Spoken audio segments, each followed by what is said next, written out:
오늘 하나님 말씀은 마태복음 7장 18절부터 20절까지입니다.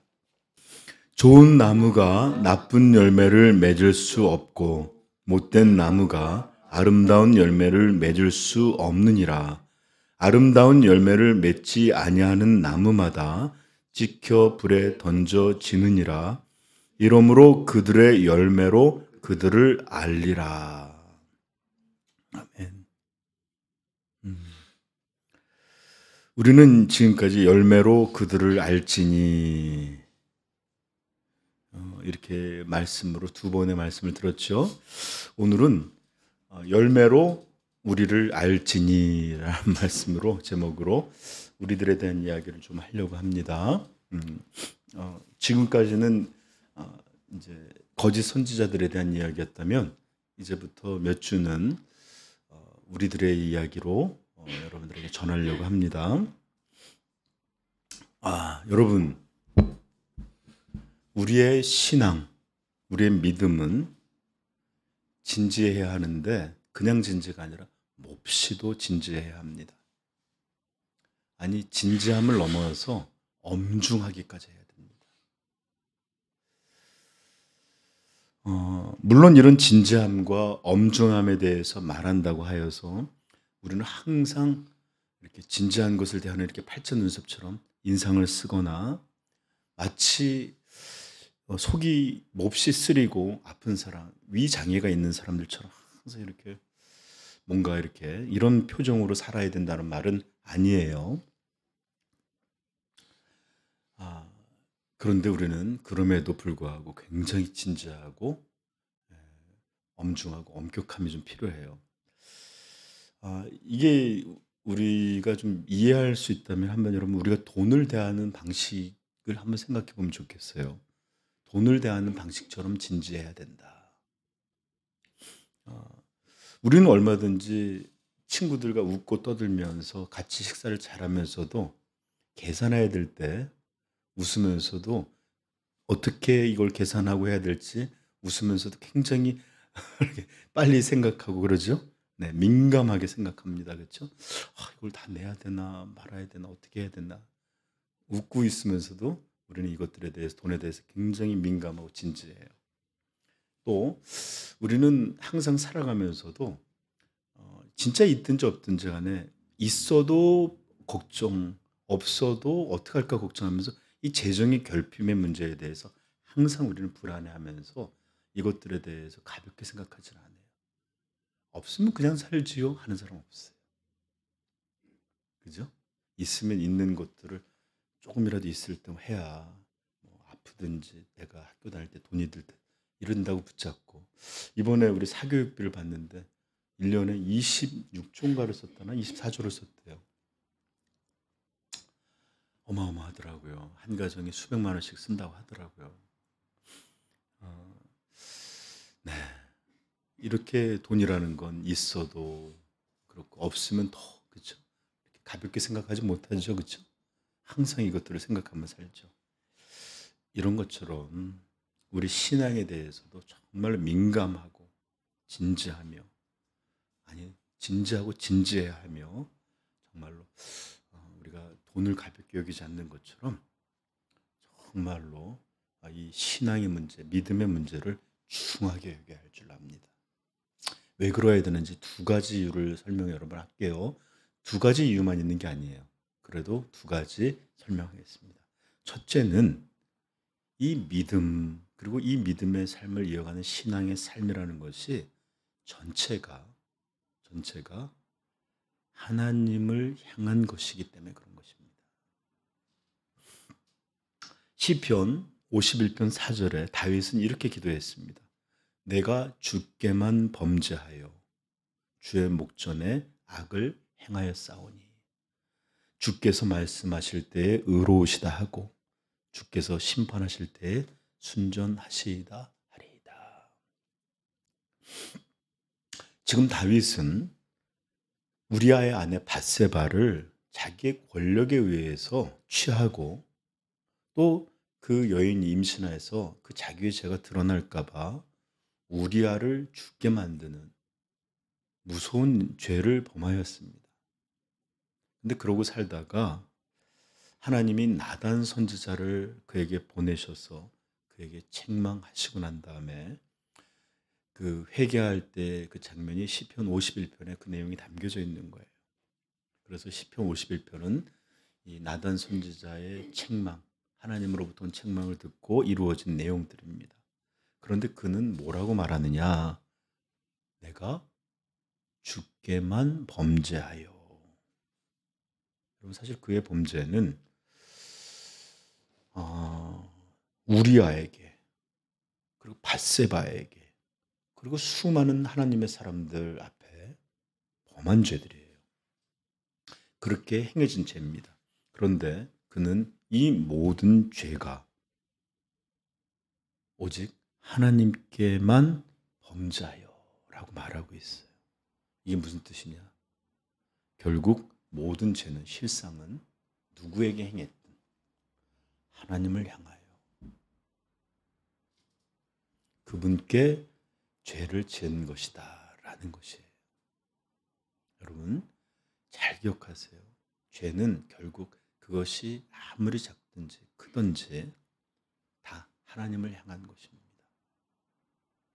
그것을 정하신 이, 의로움과 거룩함으로 다스리시는 이, 그 절대적인 기준으로 심판하시는 우주의 주권자, 만물의 주권자에게 대항하는 일이고 그 말씀을 범하는 일이고 또 그분을 향하여 죄를 범한 것입니다. 그것이 바로 다윗이 고백한 것. 내가 주께만 범죄하여. 여러분 죄만 그런 것일까요? 죄만? 아니에요. 신앙은 더욱이 더 하나님 한 분을 향한 것입니다. 우리가 지체를 향해서 용서하고 사랑하고 포옹하는 것도 마찬가지고 세상의 어려운 지체들 향해서 구제를 한다든지 멀리 외국까지 나가서 선교를 하는 문제든지 또는 우리 자신이 스스로 의로워지기를 소망하고 겸손하기 위해 자기를 치고 하나님 앞에 온전하려고 매일 죽어가는 이 죄를 죽이는 이런 과정을 하는 모든 것들도 사실은 다 뭐예요?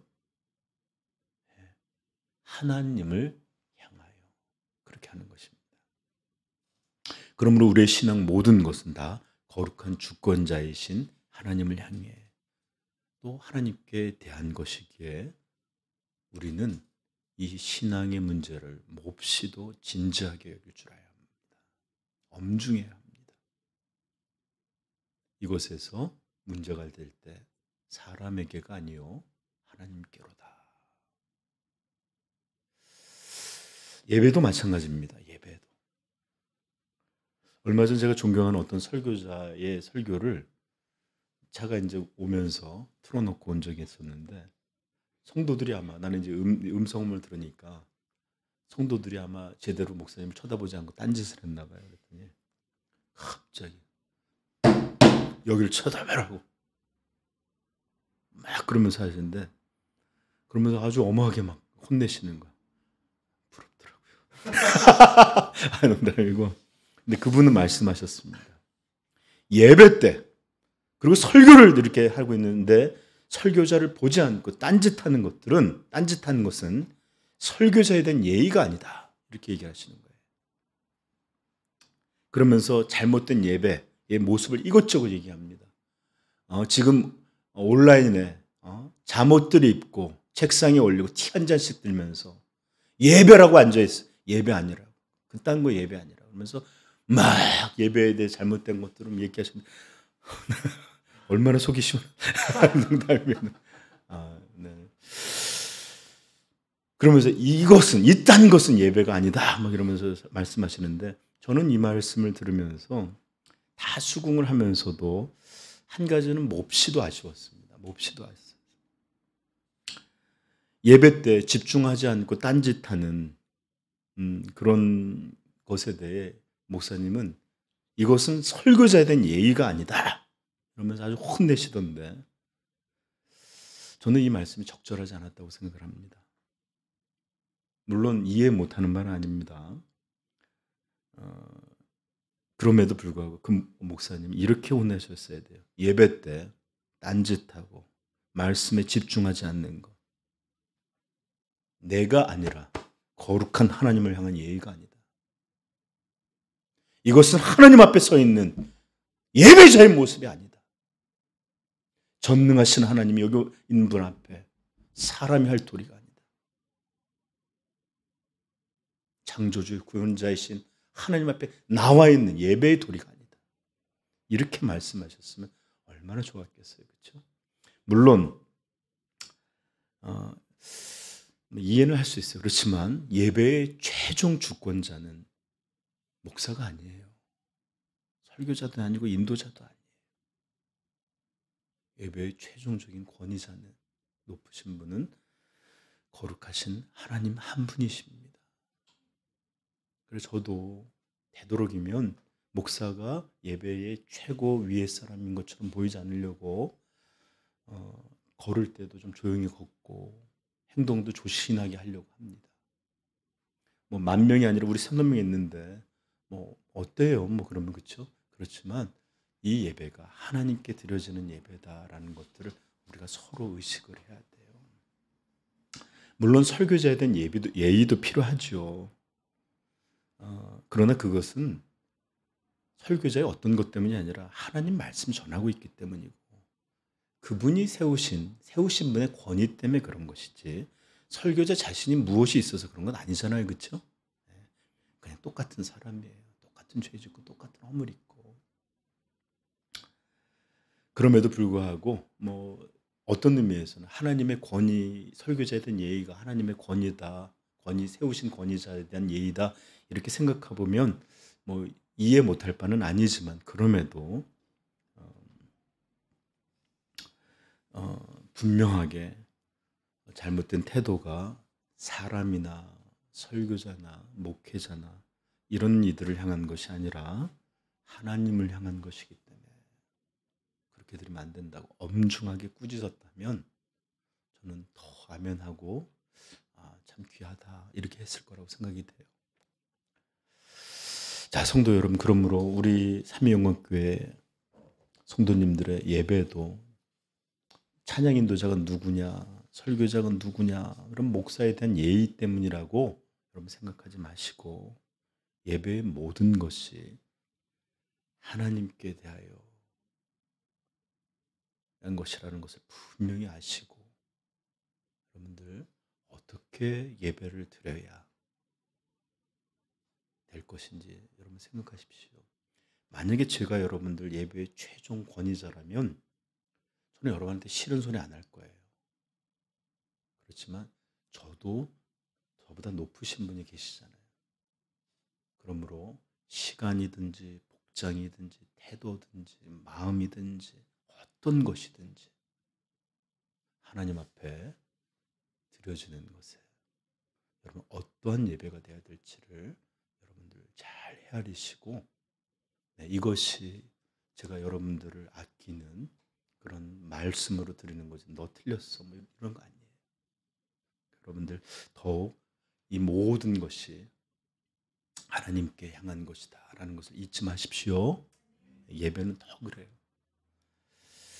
그리고 이런 것은 실제로 예배뿐만 아니라 이런 마음과 태도는 우리의 삶, 신앙뿐만 아니라 우리의 삶도 동일해요.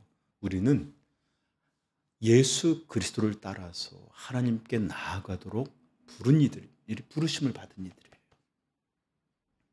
그러므로 우리의 삶도 그냥 내 것이 아니라 하나님을 향하여 그분의 것으로 부름을 받았다는 것을 알고 더욱 하나님께 예의를 갖추시기를 부탁합니다. 네. 그렇기 때문에 신앙은 진지해야 돼요. 그렇기 때문에 엄중해야 돼요. 왜요? 모든 것이 사람이나 10,000명, 20,000명이라는 군중이나 유명한 어떤 뛰어난 설교자, 목회자가 아니라 하나님을 향한 것이기. 여러분 꼭 기억하십시오. 네. 이렇게 말할 때 여러분들만 틀린 게 아니라 저도 굉장히 찔리고 저도 허물이 참 많아요. 그러니까 허물진 자로서 허물진 자에게 같이 권면하고 함께 하자는 것이니까 여러분들 네, 너무 네, 그렇게 화내지 마시고 같이 우리 하나님 앞에 온전하게 예배드릴 수 있길 부탁드립니다. 예. 자, 신앙, 우리가 믿음 생활에 진지해야 될 두 번째 이유는 이 신앙이, 이 믿음이 우리의 영원한 운명과 깊이 연결되어 있기 때문에 그래요. 첫째는 이것이 하나님께로 향한 것이기 때문이라는 것과 두 번째는 이것이 우리의 영원한 운명과 깊이 분리될 수 없이 연결되어 있기 때문에 그렇습니다. 여러분은 한 다음 주, 그 다음 주 들으면 이게 무슨 말인지 더 잘 이해하게 될 거예요. 자, 그러기 전에 우리가 먼저 저는 여러분들에게 신앙에 대해서, 믿음에 대해서 오해들을 갖고 있는 큰 두 가지에 대해서 여러분들에게 먼저 설명을 하고, 그런 것이 아니라 신앙은 이런 것이다 라는 것을 들려주고 여러분 오늘 설교를 좀 마치려고 해요. 이거는 몇 주에 걸쳐서 할 거니까 오늘은 서론적인 얘기예요. 말씀이에요.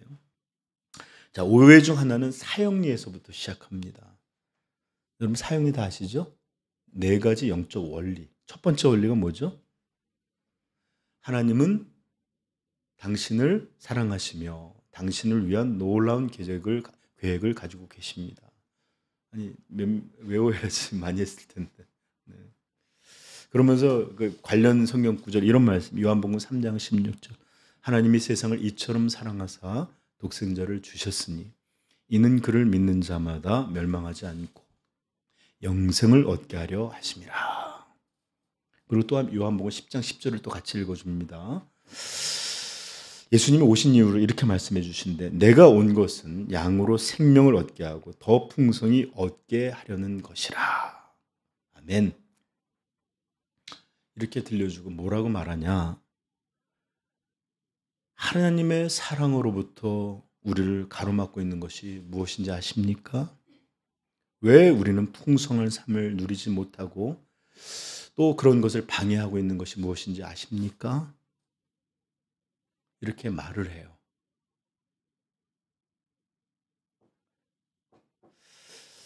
그리고 사형리의 두 번째 원리가 이제 이어집니다.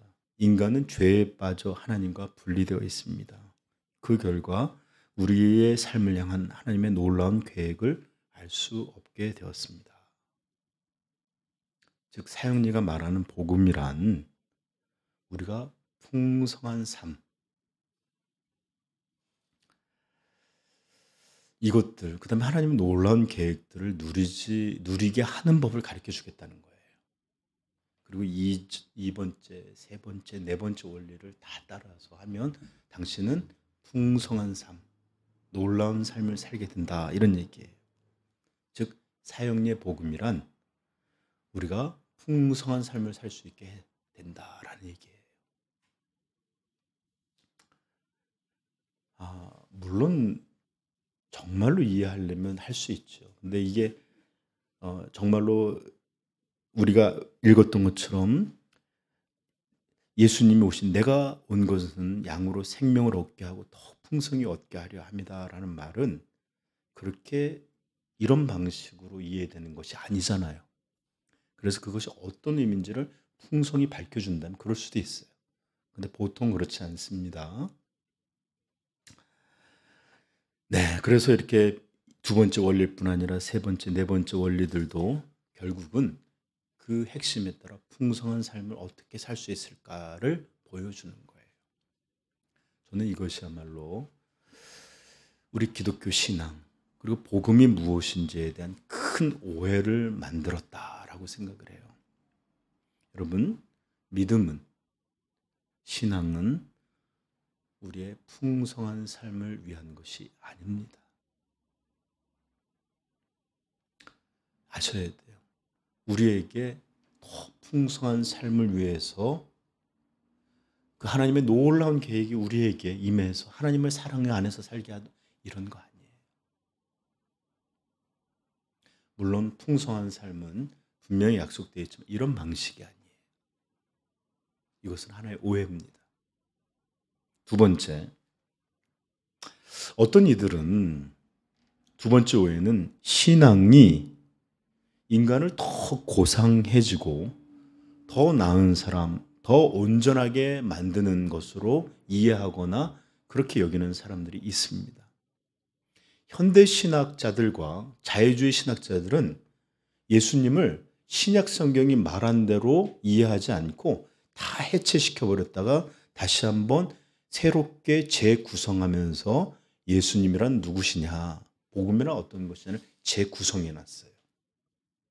그래서 이 사람들이 신하로다가 예수님을 신격화한 것처럼 만들어 놓은 부분이나 또는 이렇게 막 바다를 뭐 이렇게 잔잔케 물을 이렇게 그냥 신화가 덮여 있는 걸 다 제하고 난 다음에 현대인들에게 마땅한 이런 예수님을, 복음을 재조합을 했는데,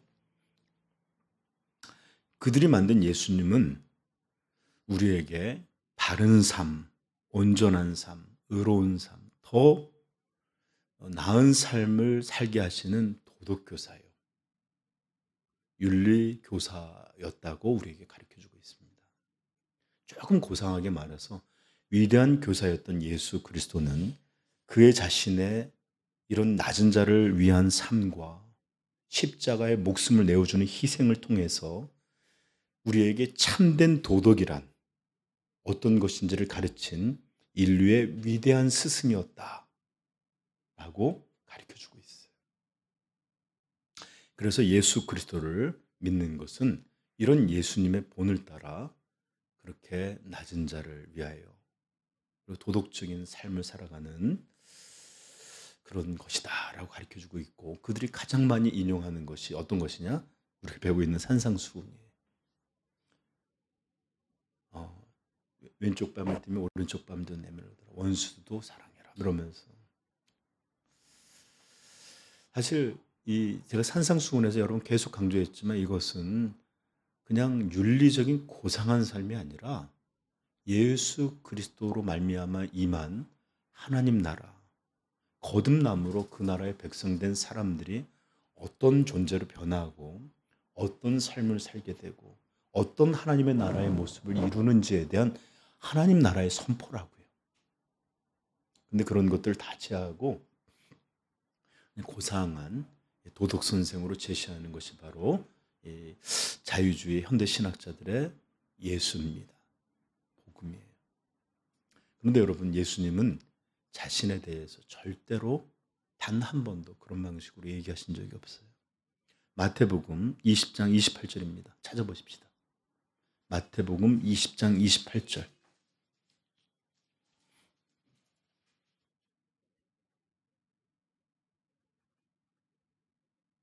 읽겠습니다.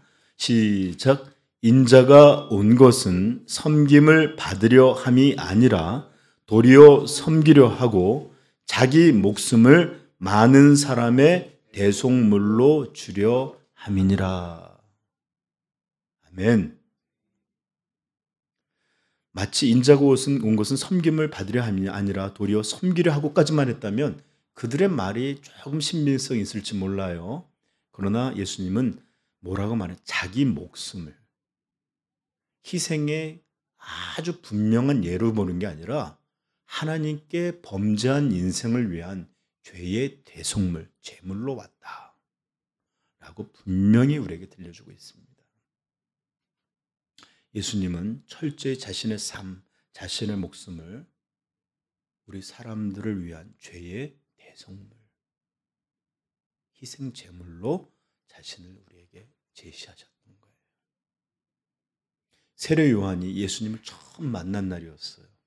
요단강에 세례를 드리고 열심히 하고 있었는데 예수 그리스도가 오니까 요한복음 1장 29절에 세례 요한은 이렇게 말합니다. 이튿날 요한이 예수께서 자기에게 나오심을 보고 이르되 보라, 세상 죄를 지고 가는 하나님의 어린 양이로다.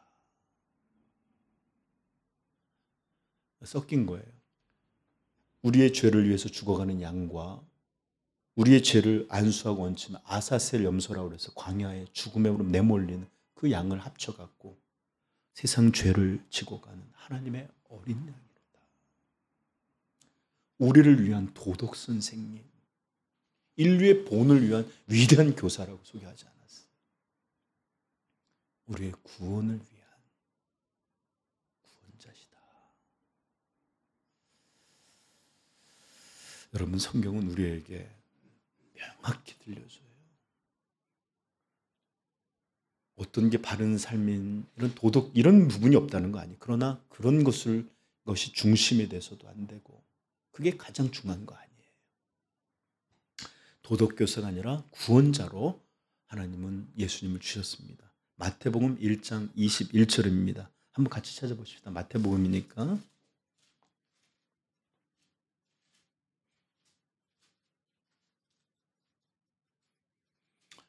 읽겠습니다. 아들을 낳으리니 이름을 예수라 하라. 이는 그가 자기 백성을 그들의 죄에서 구원할 자이심이라 하시니라. 요한복음에서도 말했죠. 하나님이 세상을 이처럼 사랑하사 독생자를 주셨으니 이는 더 나은 삶, 훌륭한 삶을 위해서가 아니라 그를 믿는 자마다 멸망하지 않고 영생을 얻게 하려 하심이라.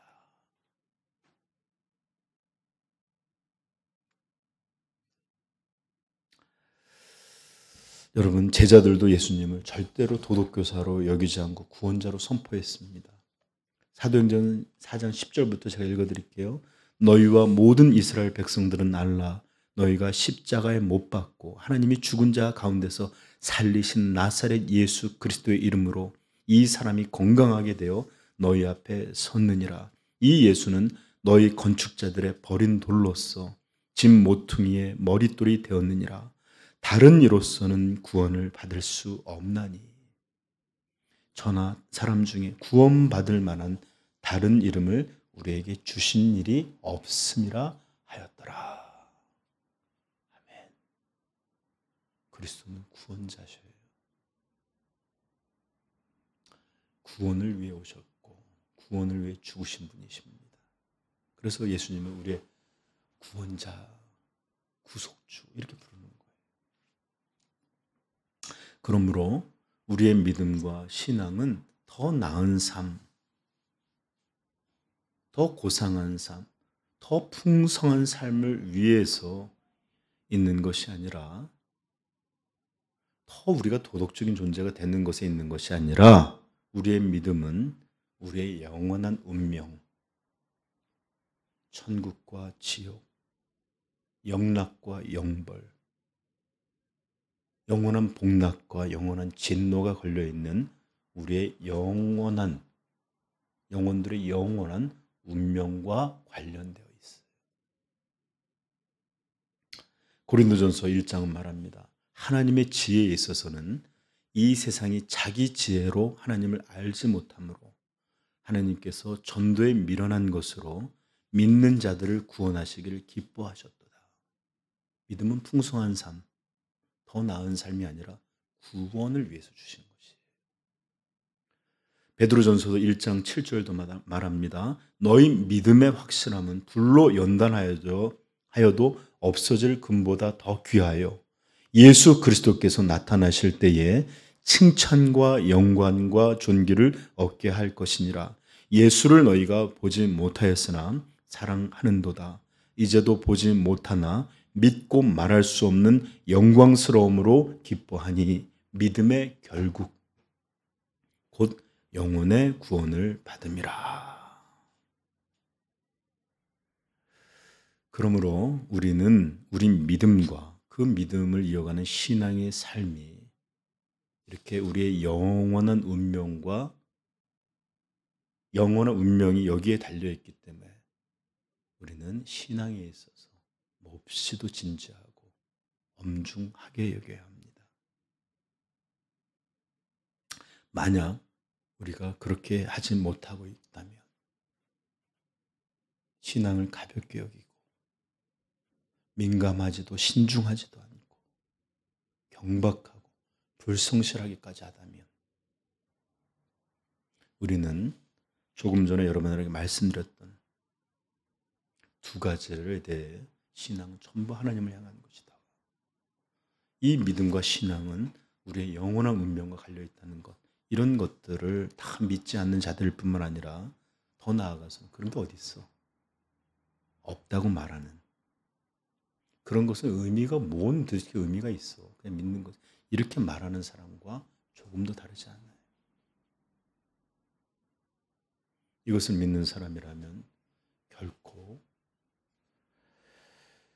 가볍고 신중하지 못하고 경박까지 하고 성실함이나 중함을 대하지 못하는 이런 일은 불가능하기 때문에 그렇습니다. 그래서 빌립보서에서 사도 바울이 이렇게 말하는 겁니다. 내가 여러 번 너희에게 말하였거니와 이제도 눈물을 흘리며 말하노니 여러 사람들이 그리스도의 십자가의 원수로 행하느니라.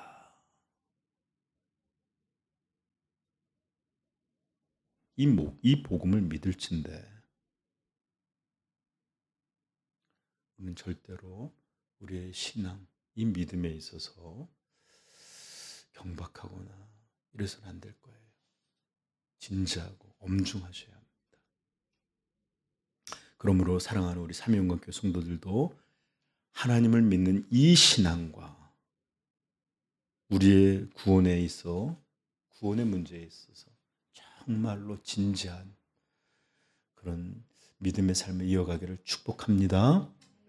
믿음은 우리의 삶을 더 풍성하게 하거나 우리가 조금 더 나은 사람이 되게 하는 베러 라이프를 주고 이런 부수적인 게 아니에요.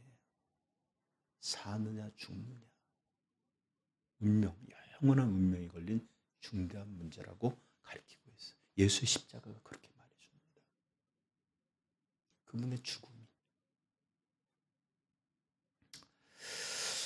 그래요. 다시 한번 말씀드리지만 우리 신앙의 문제는 하면은 좋고 아니면 좀 이런 게 아니에요. 그것은 우리의 영원한 운명이 걸려있는 정말로 중대한 문제다. 중요한 구원의 문제다라는 것을 기억하십시오. 이렇게 믿는 자들은 진지함으로 나타나요. 진지함으로. 자, 그러므로 이제 정말로 이것이 우리의 구원과 깊이 관련되어 있는 것이라면 저는 여러분들에게 이런 질문을 하지 않을 수가 없습니다. 저 좀 보세요. 정말로 물어야만 하겠죠. 저는 여러분은 구원 받으셨습니까? 여러분은 정말 구원받은 사람들로 물과 성령으로 거듭나서 천국에 들어간 그분의 백성이며 또한 영적 교회의 일원으로 예수 그리스도의 영광된 몸에 여러분 교회는 지상의 교회는 누구도 올 수 있지만 진짜 영적인 교회는 중생하여 거듭난 사람만이 참되게 그 몸의 일부가 됩니다. 물어보고 싶어요. 여러분 진짜 거듭나는가? 제가 왜 이렇게 똑같이 반복하는지 여러분 좀 들으셔야 될 것 같아요. 왜냐하면 하도 오해가 많게. 여러분 다시 한번 예수 그리스도의 이 십자가의 죽으심은 우리에게 그냥 더 나은 삶, 더 풍성한 삶, 윤리적으로 온전한 삶 이런 것을 위해 죽으신 게 아니에요. 예수님은 분명히 말씀하셨습니다. 하나님께 범죄한 너희들의 형벌을 위한 죽음이다. 여러분 우리를 죄에서 그 하나님의 심판과 정죄에서 영원한 지옥의 뜨거운 불길에서 건져내시기 위하여 그 보혈의 피를 흘리신 것이다. 이게 성경이 우리에게 들려주는 예수님의 십자가고 복음입니다. 그러므로 만약 여러분들이 구원받지 않았다면 그리고 여러분들의 가족도 동일하고 여러분들의 자녀들이나 부모님들도 다 그렇다면 그럼 교회 나와 있다. 어떤 직분이 있다. 몇 년 믿었다는 거 아니고 만약에 그렇다면 여러분들과 여러분들의 가족은 지극히 위험한 상태고 너무나 위태로운 상태입니다. 우리 조나단 에드워드의 하나님의 손에 붙잡힌 죄인들을 봤지만 언제든지 하나님이 이 바닥을 꺼지게 하셔서 엎으실 때 지옥의 불이 우리를 기다리고 있고, 언제든지 하나님이 우리를 부르신다면 이 구원의 문제에 있어서 온전치 못한 사람들은 반드시 하나님의 심판을 피하지 못할 것입니다.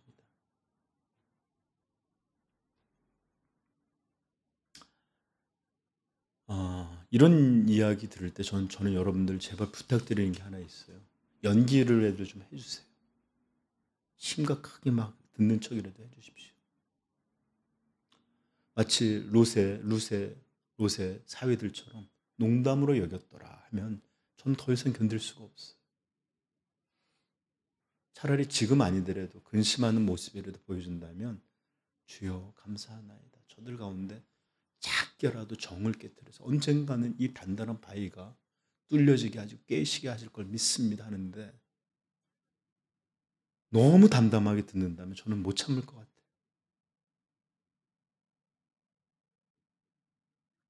저는 이게 인기 없는 설교라는 건 너무 잘 알아요. 유튜브 봐도 이런 얘기 설교 별로 없어요. 매력적인 설교도 아니고 권면을 받는 설교도 아닙니다. 오늘날 설교에 제가 여러분들 얼마나 멋진 설교들 많아요. 그럼에도 여러분들 우리 신앙은 오늘날에 유행하는 것처럼 그냥 더 나은 삶, 풍성한 삶 아니에요. 우리가 조금 더 괜찮은 사람 되는 거 아니에요. 천국과 지옥이 걸린, 저한테 무식하다고 말해도 저는 말할 수밖에 없어요. 영원한 운명에 관한 것이 바로 우리 믿음의 문제입니다.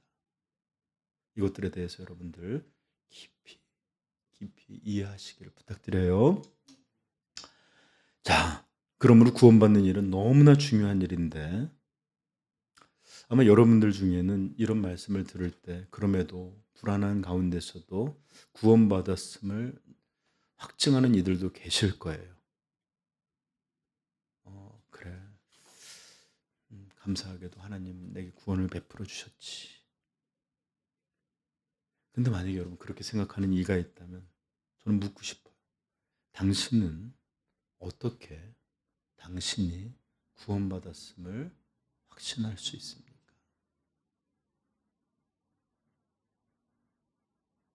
당신은 어떻게 당신이 구원받았다는 것을 믿을 수 있습니까? 확신할 수 있습니까?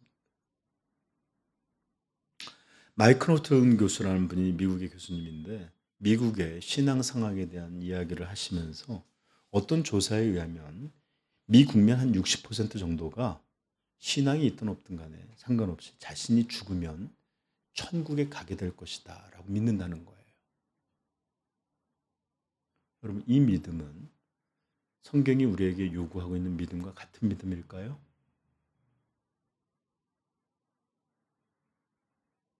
성경은 우리에게 말씀하십니다. 영접하는 자, 곧 그 이름을 믿는 자들에게는 하나님의 자녀가 되는 권세를 주셨으니. 영접하는 자, 곧 그 이름을 믿는 자에게 하나님의 자녀가 된다고 하셨어요. 에베소서 2장 8절에 이럽니다. 너희는 그 은혜에 의하여 믿음으로 말미암아 구원을 받았나니 이것은 너희에게서 난 것이 아니요 하나님의 선물이라.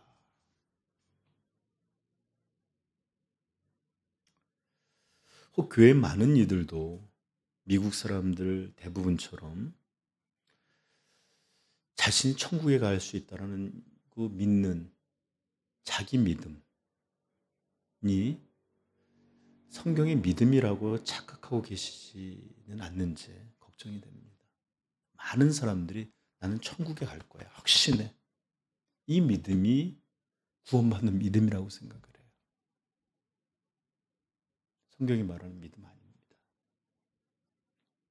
성경은 우리에게 뭐라고 분명히 말하냐. 로마서 10장 9절. 내가 만일 내 입으로 예수를 주로 시인하며 하나님께서 그를 죽은 자 가운데서 살리신 것을 내 마음에 믿으면 구원을 받으리라. 두 가지입니다. 예수가 주이시다. 그리고 그가 하나님께서 그를 죽은 자에서 살리신, 즉 복음의 모든 것을 믿는다는 얘기예요. 이 복음을 믿으면 구원을 받는다. 나는 천국에 갈 거다라는 믿음으로 구원받는 게 아니라 예수 그리스도에 대한 믿음으로 구원을 받는다라는 거예요.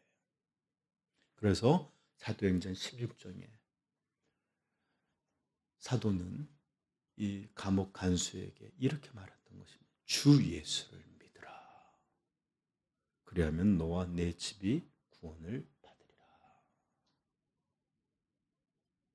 내가 천국 가게 될 걸 믿으라 하지 않았어요. 여러분, 자신의 옛삶을 회개하고 예수님 앞에 그분을 주로 내어드리는, 영접하는 것, 예수 그리스도의 십자가와 부활을 믿는 것, 그분이 나의 구원자일 뿐만 아니라 나를 통치하신 주라는 것으로 영접하는 이 믿음, 이 믿음만이 우리에게 구원을 허락합니다.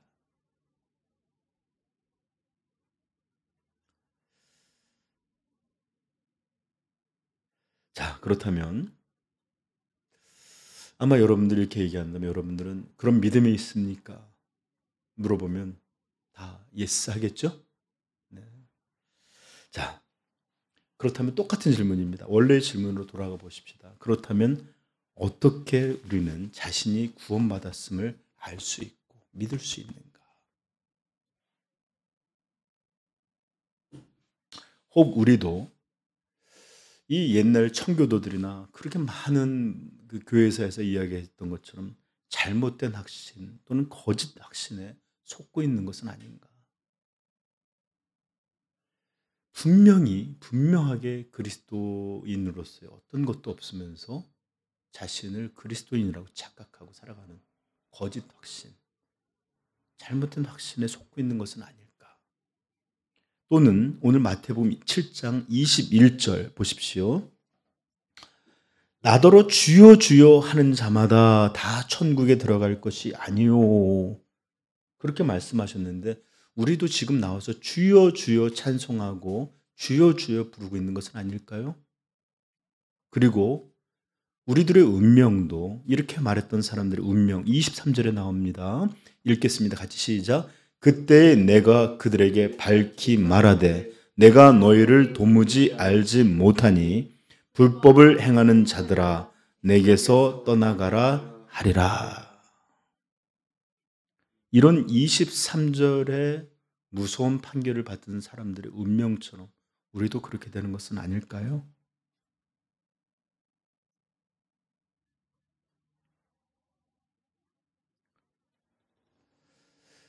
자, 우리는 이 문제에 대해서 진지하게 살펴볼 것인데 여러분들이 이번 내용들을 듣고 난 다음에 여러분들이 어떻게 구원을 확인할 수 있는지, 어떤 이가 구원받은 자들인지를 그냥 내 마음대로가 아니라 성경의 이야기, 예수님의 이야기로 여러분들이 확증하고 또 알아갈 수 있기를 축복합니다. 네. 자, 오늘은 여기까지만 하고 다음 주에 우리가 구원받았는 것을 어떻게 알 수 있는지, 또 참된 구원의 확신은 어떤 것으로 이루어지는지를 다음 주부터 제 생각 한 2주 정도 3월 달 내내 하게 될 것 같은데 배워보도록 하겠습니다. 네. 이제 말씀을 마치면서 우리는 다시 한번 우리를 구원하신 우리의 구원자를 기억했으면 좋겠습니다. 우리의 구원자. 구원은 우리가 점프해서 달나라를 가는 것보다 더 어려운 구원이에요.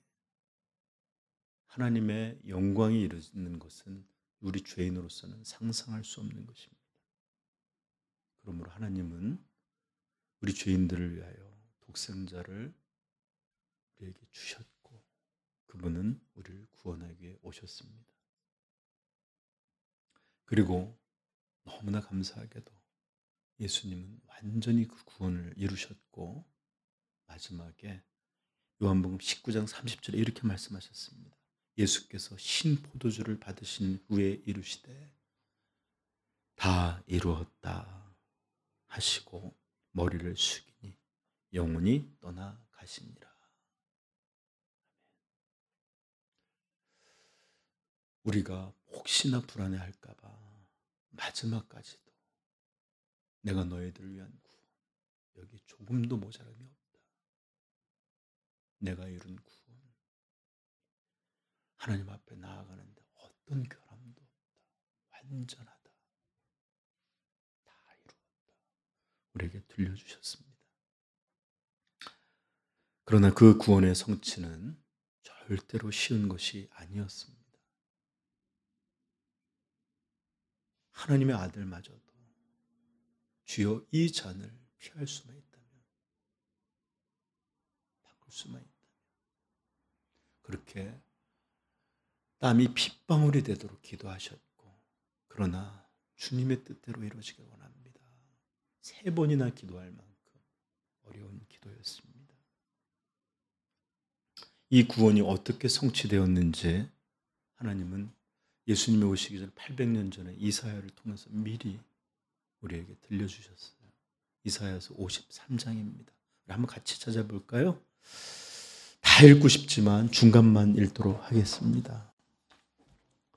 53장 1절부터 6절까지만 8절까지 일만 읽도록 하겠습니다.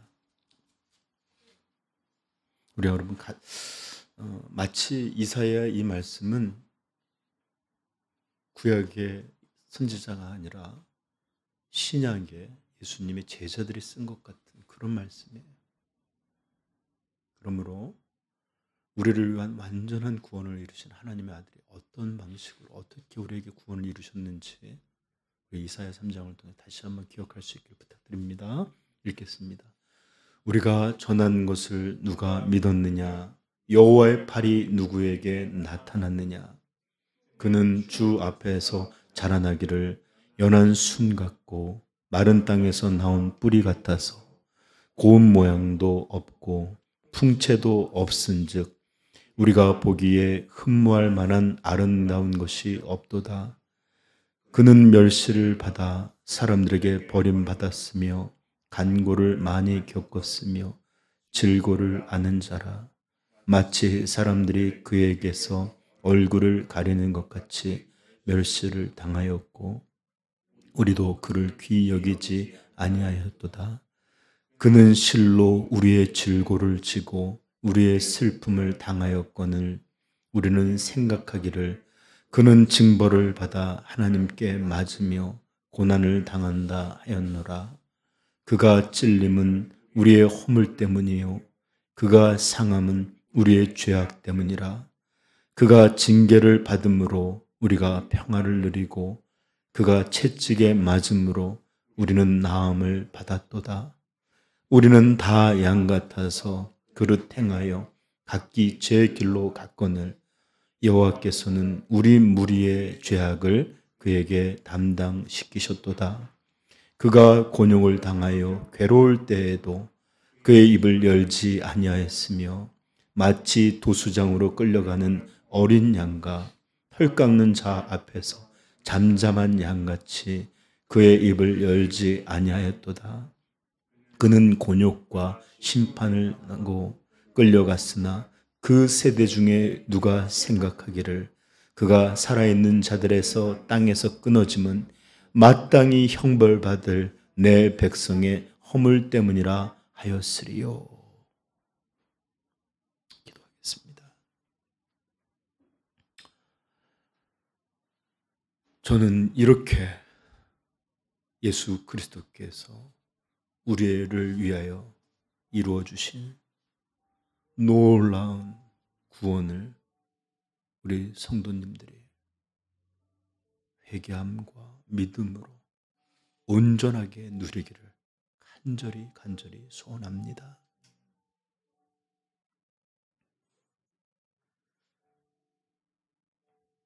절대로 우리가 이룰 수 없는 것. 하나님이 우리를 대신하여 맞고 찢어지고 희롱과 조롱을 당함으로 이루신 구원, 이제는 돌이켜서 예수 그리스도를 믿음으로 이 구원을 얻고 누리시기를 축복합니다. 그리고 또한 우리가 믿음의 조상들의 덕을 입었듯이 우리도 예수께서 이루신 이 놀라운 구원을 증거하고 전파하여 그리스도를 높이고 사망에 버려져 있는 자들에게 생명의 놀라운 복음의 소식을 전하는 전도자들 되기를 같이 소원하고 축복합니다.